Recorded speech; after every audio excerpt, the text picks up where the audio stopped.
અને હવે સમાચારો જોઈએ વિસ્તારથી। સૌથી પહેલા સમાચાર ભારતીય જનતા પાર્ટીના સંગઠનના સૌથી મોટા સમાચાર અત્યારે મળી રહ્યા છે। ગુજરાત ભાજપ સંગઠનના જિલ્લા શહેર સંગઠનની બાકી નિયુક્તિઓને લઈને કવાયત શરૂ થઈ ગઈ છે।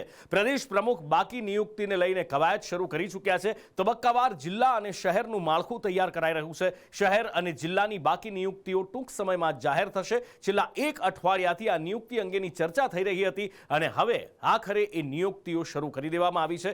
વધુ માહિતી સાથે ફોનલાઈન પર સહયોગી સંવાદદાતા હિરેન રાવલ જોડાયા છે। જી હિરેન, લગભગ પ્રદેશ પ્રમુખની જાહેરાત પછી લાંબા સમયથી જિલ્લા સંગઠન અને પ્રદેશ સંગઠનના માળખામાં નિયુક્તિઓને લઈ અને અટકળો હતી, પરંતુ હવે આખરે એ બંને સંગઠનોમાં નિયુક્તિઓ માટેની પ્રક્રિયા શરૂ કરવામાં આવી છે।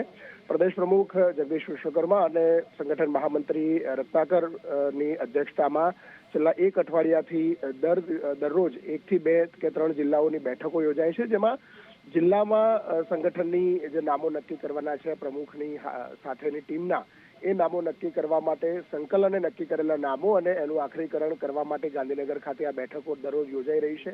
થોડા દિવસ પહેલા મુખ્યમંત્રી, નાયબ મુખ્યમંત્રી અને પ્રદેશ પ્રમુખ સંગઠન મહામંત્રી જ્યારે દિલ્હી પ્રધાનમંત્રી સાથે મુલાકાત કરી હતી, એ દરમિયાન પ્રદેશના માળખામાં જે લોકોના સમાવેશ કરવાના છે એવા નામો પણ દિલ્હી સાથે ચર્ચા કરવામાં આવી છે, કારણ કે પ્રમુખની સાથેની જે ટીમ છે પ્રદેશ પ્રમુખની, એ ટીમોના આખરીકરણ પણ દિલ્હી સાથે એક વખત કન્સર્ન કરવા માટે એ નામો 40 જેટલા નામો છે તે આપવામાં આવ્યા છે। જિલ્લા સંગઠનની જે યાદી છે એ પ્રદેશ પ્રમુખની ટીમો નું કામગીરી પૂરી કરવામાં આવી રહી છે। લગભગ 8 થી 10 જિલ્લાઓની કામગીરી પૂરી થઈ છે। બાકીના જિલ્લાઓ આ એક અઠવાડિયાની અંદર પૂરા કરવામાં આવશે અને ત્યાર પછી જિલ્લા પ્રમુખો પોતાની ટીમ જે છે એની જાહેરાત કરશે। દરેક મંડળમાંથી કાર્યકર્તા સચવાય એ પ્રકારે આ નિયુક્તિઓ કરવામાં આવશે। હિરેન, માહિતી બદલ આભાર। એસઆઈઆર ડ્રાફ્ટ યાદી આજે જાહેર થવાની છે। મુખ્ય ચૂંટણી અધિકારી રાજકીય પક્ષોના પ્રતિનિધિઓ સાથે બેઠક કરશે। એમને આ ડ્રાફ્ટ યાદીની કોપી આપવામાં આવશે। રદ થયેલા નામો ઓનલાઈન જોઈ શકાશે। 5 વાગે રાજકીય પક્ષોના પ્રતિનિધિઓ સાથે મુખ્ય ચૂંટણી અધિકારીની બેઠક બસ શરૂ થવા જઈ રહી છે અને મુખ્ય ચૂંટણી અધિકારી રાજકીય પક્ષોના પ્રતિનિધિઓને ડ્રાફ્ટ યાદીની કોપી આપશે અને એ પછી ઓનલાઈન પણ આ ડ્રાફ્ટ યાદી મૂકવામાં આવશે, જેમાં કયા કયા નામ કમી થયા છે, કેટલાક લોકો પરમાનન્ટ રેસિડેન્સ બદલી ચૂક્યા છે અથવા તો જે લોકોના મૃત્યુ થયા છે એમના નામ કમી કરવામાં આવ્યા છે, એ બધી જ વિગતો બિલકુલ ટ્રાન્સપરન્સી સાથે આપવામાં આવશે, કારણ કે બધી જ વિગતો ઓનલાઈન મૂકવામાં આવી છે।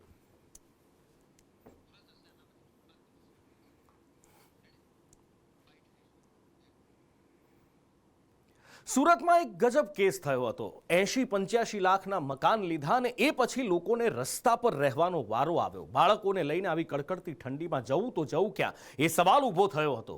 જી હા, વાત સુરતની શિવ રેસિડેન્સીની છે કે જેમાં દિવાલ ધરાશાયી થઈ અને એ પછી લોકોના માથે જીવ તોળાતું હતું, જીવનું જોખમ તોળાતું હતું અને એની સાથે એમના આશિયાના તૂટવાનું પણ જોખમ હતું। પણ સુરત મહાનગરપાલિકાના કમિશનરે આકરા મૂળમાં કેટલાક નિર્ણયો લીધા છે। મહાનગરપાલિકાએ એક હાઈ લેવલ કમિટી બનાવી છે। એસએમસીની ટીમ અત્યારે જે વોલ તૂટી છે જેના કારણે આ જોખમ ઊભું થયું હતું, લોકોના સપના રોળાય એવી એક ભીતિ ઊભી થઈ હતી, એ વોલ બનાવવામાં લાગી છે જેથી કરી ના લોકોના જીવને કોઈ નુકસાન પહોંચે, ના એમના આશિયાનાને કોઈ નુકસાન પહોંચે। સાથે જ કમિશનરે કહ્યું છે કે જે પણ જવાબદારો છે એમની સામે કાર્યવાહી કરવામાં આવશે। કોર્પોરેશનના મેનપાવર, મશીન્સ, મટીરિયલ્સ મોબિલાઇઝ કરવામાં આવ્યા છે। સ્ટ્રક્ચર એન્જિનિયર્સની ટીમ ત્યાં સતત વિઝિટ કરી રહી છે। એસવીએનઆઈટીની એક્સપર્ટ ટીમ્સ માર્ગદર્શન આપી રહી છે અને એટલે કોર્ડિનેટેડ એફર્ટમાં આ કામગીરી સ્ટ્રક્ચરલી સેફ થાય, ક્વોલિટીયુક્ત થાય અને વ્યવસ્થિત રીતે થાય, ઝડપથી પૂર્ણ થાય, એમના માટે કોર્પોરેશન પ્રયત્નશીલ છે। એમના સિવાય જો રેઝિડેન્શિયલ એરિયામાં જે લોકો અત્યારે બહાર છે એમને ઝડપથી ત્યાં શિફ્ટ કરી શકાય, આ માટેની કામગીરી ઝુંબેશ સ્વરૂપમાં કરવામાં આવી રહી છે। સર, હું કહેવા માંગુ છું, 4-5 દિવસ થઈ ગયા છે, હેરાન થઈએ છીએ। ઘરવાળા એમાં મારા મમ્મી પપ્પા છે, ભાઈ ભાભી છે, ભાભી પ્રેગ્નેન્ટ છે, છતાં એમને 12 રાત વિતાવવી પડે છે। બચ્ચાઓ નાના છે, એ હવે પાછા આવવા માટે બી ગભરાવે છે કે શું થશે, શું થવાનું, કે બિલ્ડિંગ પડી નહીં જાય તો બચ્ચા પાછા હવે જોવા માટે બી નહીં આવે છે, એવી કન્ડિશન થઈ ગઈ છે। હવે 4-5 દિવસથી એટલા હેરાન થઈ રહ્યા છે। મમ્મીની બી તબિયત સારી નથી, હવે એ બી ક્યાં જાય। એની ટેન્શન જોઈને બધી બીપી થઈ ગઈ છે. એમને કંઈ થઈ જાય તો એમનો જવાબદાર કોણ થશે? અમને રહેવાનું હોટલ આપ્યું છે, પણ હવે હોટલમાં કેટલોક રહેવાનો હોય? મારા બચ્ચા નાના છોકરા છે, પછી તબિયત ખરાબ છે, ટેન્શન રહી છે કે હવે અંદર જાવ તો પણ ખબર વીક જ લાગે ને કે આ પાછું પડી જાય. બહુ મોટો ધડાકો થયો રાત્રે તે દિવસે. कितनी तकलीफें हो रही है अभी? તકલીફ તો હોય રહી है ના. હવે બોલું તો એ જીવ. આ બાજુ મોરબીમાં બિલ્ડર સામે ફરિયાદ નોંધાઈ છે ને 1, 2, 5, 6 નહીં 8 બિલ્ડર સામે ફરિયાદ નોંધાઈ છે. કારણ એ કે બિલ્ડર સુવિધા આપતા નહોતા. જે પ્રાથમિક જરૂરિયાતો લાઇટ, પાણી, ગટર આ બધી જ સુવિધાઓ લોકોને મળી નહોતી રહી અને એના માટે એ જ કારણથી બિલ્ડર સામે 8 બિલ્ડરો સામે ફરિયાદ નોંધવામાં આવી છે. જેમાં માનસધામ, ગોકુલધામ આ બધી જ સોસાયટીઓ સુવિધાથી વંચિત છે. પ્રાથમિક સુવિધાઓ ન મળી એટલા માટે બિલ્ડરો સામે મોરબીમાં ફરિયાદ નોંધાઈ છે. અત્યારે ટોટલ 4 સોસાયટી છે. એક માનસધામ 1, માનસધામ 2, ત્રિલોકધામ અને ગોકુલધામ. બરાબર, 4 સોસાયટીની અંદર રહીશોની આપણે વાત કરીએ ને તો ટોટલ 300ની આસપાસ ફેમિલી છે. એ 300 ફેમિલીની અંદર અડધા દસ્તાવેજ એવા છે કે જે ખાલી દસ્તાવેજ પ્લોટના જ થયા છે, મકાનના દસ્તાવેજ જ નથી થયા. પ્રિન્ટના દસ્તાવેજ આપી દીધા છે. તો પાણીનું કહેવા જઈને તો અમને ગામ પંચાયતમાં જવાબ દેતા નથી. અમને પૂરું પાણી નથી મળતું, રોડની કોઈ સુવિધા નથી અને કાગળિયા અમારે ઘટે છે એ કોઈ કાગળિયા અમને કરી દેતા નથી પૂરા. તો એ અમારે સુવિધા તો જોઈને સાહેબ. બિલ્ડર આગળ અમે મકાન લીધા ત્યારે અમારા આગળથી લાખ 1.5 લાખ રૂપિયા લઈ લીધા છે દસ્તાવેજ કરવાના, અને તોય અમને કાગળિયા હજી પૂરા આપ્યા નથી. તો અમે શું કરી? કાગળિયા અમે અત્યારે મારે વેરો ભરવા જવું છે તો વેરો ગામ પંચાયતમાં જાય છે તો કે વેરાના કાગળિયા તમારે આગળ નથી તો તમે કાગળિયા પૂરો કરો. તો બિલ્ડરને કહી છે તો બિલ્ડર અમને ના પાડે છે કે કાગળિયા તમને નથી, તમને દસ્તાવેજ દઈ દીધું છે, હવે તમે કાગળિયા તમારી રીતે કરી લ્યો. કે અમારે બિલ્ડર અરે એક જ વસ્તુ હતું, અમે જ્યારે અમારી સોસાયટી અંદર વારંઘડી પાણીની સમસ્યા હતી તો અમે કાગળિયા બનાવવા ગયા તો અમારે ખબર પડી કે કાગળિયા જ અમારા છે નહીં. અમને પ્લોટના દસ્તાવેજ આપીને મકાન અમને આપ્યા છે બિલ્ડરે, અને અમારી યારે છેતરપિંડીનો દાવો અમે એની યારે પોલીસ સ્ટેશને કરેલો છે. પણ અમે લોકોએ બિલ્ડરે અમને કીધું કે તમારે થાય એ કરી લ્યો, તમારે કાંઈ નથી થવાનું. એમાં જે માનસધામ, ત્રિલોકધામ અને ગોકુલધામ જે 4 સોસાયટી છે એમાં અંદાજે આશરે 500 થી 550 મકાનો આવેલા છે 4 સોસાયટીથી. હવે એમાં પ્રાથમિક સુવિધા બાબતે તો એ જણાવવાનું કે જ્યારે બિનખેતીનો હુકમ થાય ત્યારે બિનખેતીના હુકમમાં શરતોમાં જણાવેલું હોય છે કે ત્યાં રોડ, રસ્તા, પાણી, ભૂગર્ભ ગટરની સુવિધા જે તે બિલ્ડર અથવા જે તે બિનખેતી કરનારને આપવાની હોય છે. આજે ગુજરાત બાર એસોસિએશનની ચૂંટણી થઈ અને હાઈકોર્ટમાં ખરાખરીનો ચૂંટણી જંગ જોવા મળ્યો હતો. રાજ્યના 282 બાર એસોસિએશનની આજે ચૂંટણી થઈ અને પહેલીવાર ખજાનચી માટે મહિલા ઉમેદવાર મેદાનમાં આવ્યા. હાઈકોર્ટની સાથે રાજ્યની બધી જ કોર્ટોમાં ચૂંટણી હતી. બાર એસોસિએશનના પ્રમુખના હોદ્દા માટે પણ ખરાખરીનો જંગ જોવા મળ્યો છે. ઉત્સાહભેર વકીલોએ આજે મતદાન કર્યું છે અને એ મતદાનની ટકાવારી બતાવે છે.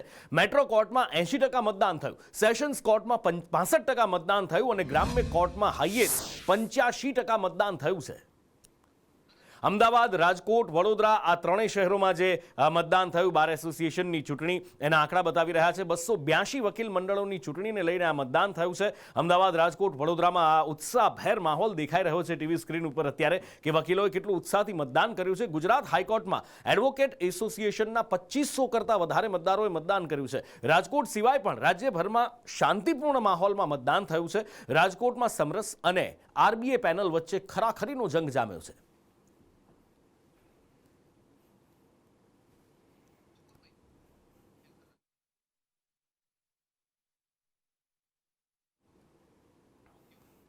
એસઆઈઆર માટે રાજકોટમાં પ્રેસ કોન્ફરન્સ કરવામાં આવી. જિલ્લા કલેક્ટરે આ પ્રેસ કોન્ફરન્સ કરી હતી જેમાં 8 વિધાનસભામાં 23,91,000 મતદારોની ચકાસણી કરવામાં આવી. જે આંકડા સામે આવ્યા છે એ ખુદ કલેક્ટરે પ્રેસ કોન્ફરન્સ કરીને આપ્યા છે. 8,23,000 મતદારોનું 2002ની યાદી સાથે સેલ મેપિંગ કરવામાં આવ્યું છે અને 89,533 મતદારો અવસાન પામતા નામ કમી કરાયા છે.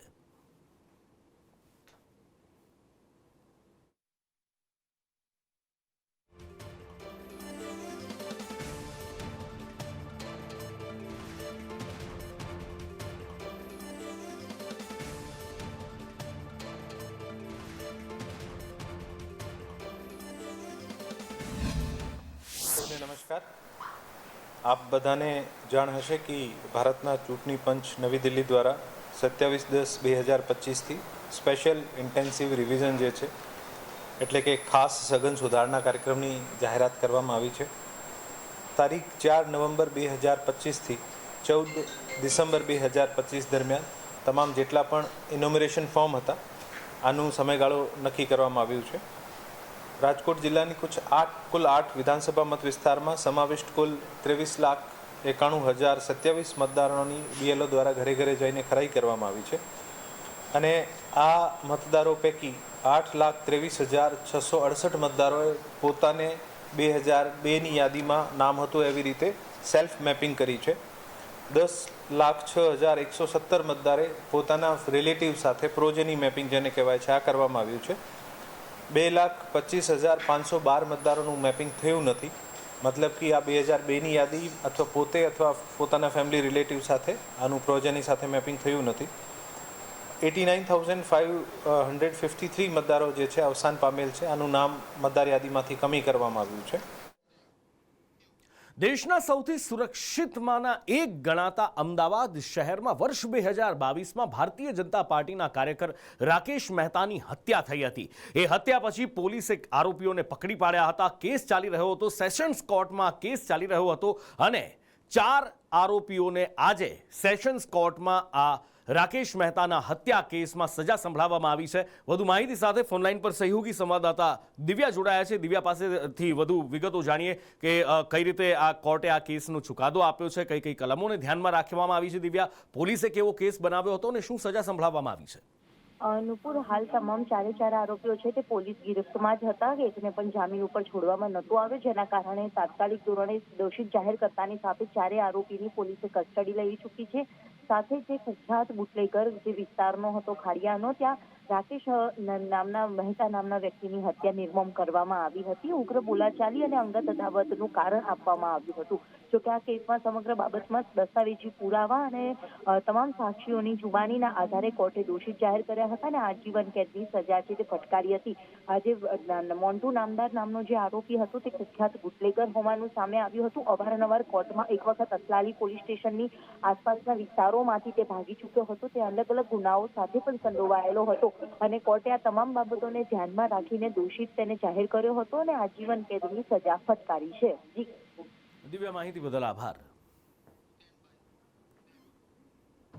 શિયાળો ચરમ પર પહોંચી રહ્યો છે અને ઠંડી જબરજસ્ત પડી રહી છે. સ્કૂલમાં વિદ્યાર્થીઓ સ્વેટર પહેરીને જતા હોય છે. રાજ્ય સરકારે આદેશ કર્યો છે કે વિદ્યાર્થીઓ જે પણ રંગનું ઈચ્છે અથવા તો વાલીઓ પહેરાવે એ સ્વેટર પહેરીને આવી શકે છે, પણ કેટલીક સ્કૂલો મનમાની કરતી હોવાના આરોપ લગાવ્યા છે. વિદ્યાર્થીઓને ફરજિયાત સ્કૂલમાંથી જ અપાતા અથવા એક ચોક્કસ જગ્યાએથી ખરીદીને સ્વેટર પહેરીને મોકલવાના આરોપ લાગી રહ્યા છે અને એટલા માટે જ NSU દ્વારા ડીઓ કચેરીએ આજે હોબાળો કરવામાં આવ્યો હતો. કેટલીક ચોક્કસ જગ્યાએથી સ્વેટર ખરીદવાનું દબાણ સ્કૂલો કરી રહી છે. દરેક સ્કૂલ નહીં, પણ કેટલીક સ્કૂલો આવી મનમાની કરતી હોવાના આરોપ લગાવવામાં આવ્યા છે.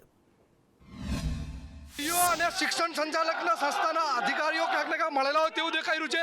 એક જ જગ્યા ઉપરથી સ્વેટર ખરીદવું, એક જ જગ્યા ઉપરથી યુનિફોર્મ કરવા, વાલીઓને લૂંટવા, ભાવ નક્કી કરવામાં આવે, ડીઓને રજૂઆત કરવામાં આવે તો પોતે એક બચી રહ્યો, લૂલો બચાવ કર્યો, ખાલી નામની નોટિસ આપતા હોય તેવું દેખાઈ રહ્યું છે. ડીઓ હંમેશા સરકારમાં પોતાનું ફંડ મૂકતા પોતે 25% કમિશન લેતા હોય તેવું દેખાઈ રહ્યું છે. આવનાર દિવસોમાં ઉગ્ર આંદોલન ચાલુ રહેશે. NSUએ આપણને આવેદનપત્ર આપ્યું છે. એમાં સ્વેટર માટે કોઈ એક જગ્યા ઉપરથી શાળાઓ દબાણ ન કરે તેવી બાબતે એમણે અહીંયા આવેદન આપ્યું છે. જ્યાં જ્યાં ફરિયાદ મળી છે અથવા તો અમારા ધ્યાને આવ્યું છે તેની સામે કાર્યવાહી કરી છે. આ બાબતનો પણ અમે અહીંયા સ્વીકાર કર્યો છે અને એવું કોઈ પણ શાળા ધ્યાને આવશે તો એની સામે કાર્યવાહી કરતા રહીશું. આના બાબતે પણ ગંભીરતા લઈને હજુ પણ ક્યાંક કોઈ વાલીઓને ક્યાંક કોઈ સંઘર્ષ કરવો પડતો હશે, શાળાઓએ કોઈ પણ રીતે સ્વેટર જ નહીં બીજી કોઈ પણ બાબતે પણ દબાણ કર્યું હશે, પુસ્તકો કે બીજા કોઈ પણ જગ્યાએ ખરીદી કરવા માટે, તો તેમની સામે સખત પહેલેથી છીએ અને આજે પણ છીએ અને ભવિષ્યમાં પણ રહેવાના. રાજકોટની સમરસ હોસ્પિટલ ફરી એકવાર વિવાદમાં ત્યારે આવી જ્યારે સરકારી કુમાર છાત્રાલયનો એક વિડીયો વાયરલ થયો જેમાં જમવામાં મકોડા અને જીવાત હોવાનું સામે આવતા ખળભળાટ મચી ગયો હતો.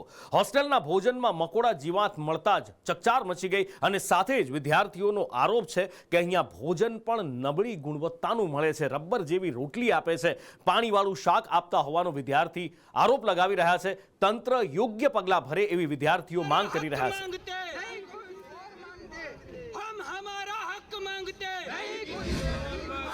પણ અમારા જે સમસ્યાઓ છે એનું નિવારણ કાયમી ધોરણે અત્યાર સુધી આવ્યું નથી અને સમસ્યાઓ જે છે એ એટલા ધોરણે સાંભળવામાં આવતા નથી અને એનું સોલ્યુશન કરવા માટે કોઈ હાર્ડ એક્શન લેવામાં આવતા નથી. વિદ્યાર્થીઓના રૂમોમાં લાઇટ પંખા જેવી સમસ્યાઓ જે છે એ 3 મહિનાથી યથાવત છે. જે ગવર્મેન્ટ છે એના અલગ અલગ વિભાગોમાં એમનું સંકલન નથી. એના કારણે જેમ કે માર્ગ ને મકાન વિભાગને હસ્તક જે આ કાર્યક્ષેત્રમાં આવતી વસ્તુઓ છે એ હોસ્ટેલમાં અત્યાર સુધી થઈ નથી. એક લાઇટ ને પંખા સુધી વિદ્યાર્થીઓએ 3 મહિના સુધી પરેશાનીનો સામનો કરવો પડે છે. ભોજન છે સાવ સ્વાદહીન હોય છે અને મોટા ભાગે છે એ કંઈક ને કંઈક એમાંથી નીકળતું હોય છે, જેમાં કીડા મકોડા હોય છે, ઈયળો છે, એવું વારંવાર આવો બનાવો બને છે.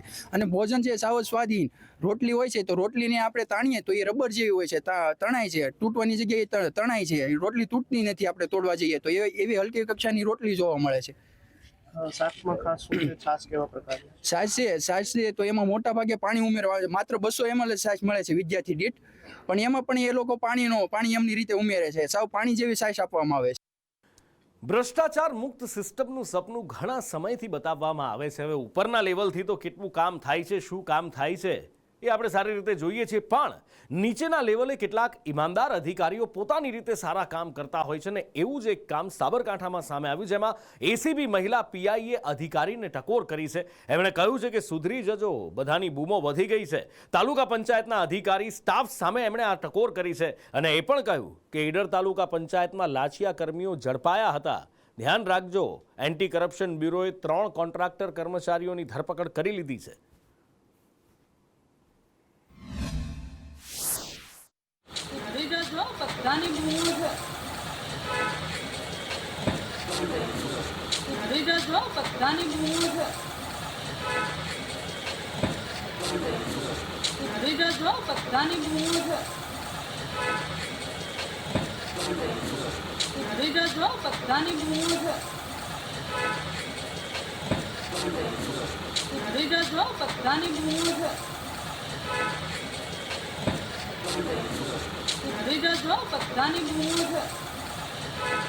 એસઆઈઆર હંમેશા ચર્ચાના ઘેરામાં રહ્યું, પણ એસઆઈઆરની કામગીરી ટ્રાન્સપરન્ટ છે એ બતાવવા માટે ડ્રાફ્ટ જાહેર કરવામાં આવ્યો છે. હવે દરેક વ્યક્તિ ઓનલાઈન પોતાનું નામ ચેક કરી શકશે કે મતદાર યાદીમાં છે કે નહીં. ડ્રાફ્ટ યાદીમાં રદ થયેલા નામો પણ ઓનલાઈન જોઈ શકાશે. બધી જ માહિતી ઓનલાઈન મૂકી દેવામાં આવી છે. મુખ્ય ચૂંટણી અધિકારીએ રાજકીય પક્ષોના જે પ્રતિનિધિઓ છે એમની સાથે બેઠક કરી. બેઠક પૂર્ણ થયા પછી હવે આ ડ્રાફ્ટ મૂકી દેવામાં આવ્યો છે, ઓનલાઈન મૂકવામાં આવ્યો છે. મારી સાથે વધુ માહિતી સાથે સહયોગી સંવાદદાતા હિરેન રાવલ લાઈવ જોડાયા છે. હિરેન પાસેથી વધુ વિગતે જાણીએ. હિરેન, જે ઘણા બધા આરોપો, આક્ષેપો, ઘણું બધું થતું આવ્યું છે એસઆઈઆર પર, પણ એક વાત છે કે આખી પ્રક્રિયા ટ્રાન્સપરન્ટ છે. એ ઓનલાઈન થયેલો ડ્રાફ્ટ બતાવે છે. દરેક વ્યક્તિ પોતાનું નામ ચેક કરી શકશે. એમાં છે કે કેમ, નામ કમી થયું છે કે નહીં, એ કઈ રીતે થશે? જો અત્યારે 5 વાગે આ ડ્રાફ્ટ યાદી છે તે પબ્લિશ કરી દેવામાં આવી છે. દરેક વિધાનસભા વાઇઝ, દરેક બૂથ વાઇઝ આ યાદી છે તે પબ્લિશ કરવામાં આવી છે. ઓનલાઈન માધ્યમથી મતદારો છે એ પોતાની આ નામ છે એની અંદર જોઈ શકશે. જે પ્રાથમિક આંકડો સામે આવી રહ્યો છે એમાં 5 કરોડ જેટલા મતદારો કુલ હતા, એમાંથી 44 લાખ કરતાં વધુ મતદારોના નામો કમી થયેલા છે, જેમાં કે મેપિંગ નથી થયું, અવસાન પામેલા છે, સ્થળાંતરિત થયેલા છે અથવા તો પોતાના ફોર્મ પરત નથી આપ્યા. એવા કુલ 44 લાખ જેટલા મતદારો છે એમના નામો આ યાદીમાંથી, એસઆઈઆર પછી ડ્રાફ્ટ યાદીમાં કમી થયા છે. આ ઉપરાંત બીજો એક આંકડો જે અત્યારે સામે આવ્યો છે એમાં 18 લાખ જેટલા મતદારો એવા છે કે જે અવસાન પામેલા છે, એટલે એમના નામો પણ આ જૂની એટલે કે 2021ની યાદી હતી એમાંથી આ કમી થયા છે. 18 લાખ કરતાં વધુ મતદારો છે. આવા અન્ય મતદારો એવા છે કે જે સ્થળાંતરિત થયેલા છે, એમના ફોર્મ પરત નથી મળ્યા, એવા નામો પણ આમાંથી કમી થયેલા છે. હવે પછીની જે પ્રક્રિયા છે એ ડ્રાફ્ટ યાદીના આધારે જો કોઈ મતદાર હયાત છે અને એનું નામ આ યાદીમાં નથી આવ્યું તો એણે પુરાવા સાથે એક અરજી પોતાના BLOને અથવા તો ઓનલાઈન કરવાની રહેશે. જેના જૂના નામમાં પણ જૂની યાદીમાં જેના નામ નથી, નવી યાદીમાં પણ જેના નામ નથી, એવા લોકો ફોર્મ 6 ભરી અને નવા મતદાર તરીકે પણ પોતાનું ફોર્મ ભરી શકશે. એ પ્રકારની એક પ્રક્રિયા છે. એટલે આ ડ્રાફ્ટ યાદીના આધારે જે લોકો બાકી છે એ ફરીથી પ્રોસેસ કરી અને પોતાનું નામ ઉમેરી શકાશે. 44 લાખ જેટલા મતદારો છે એમના નામો કમી થયા છે. જી હિરેન, માહિતી બદલ આભાર.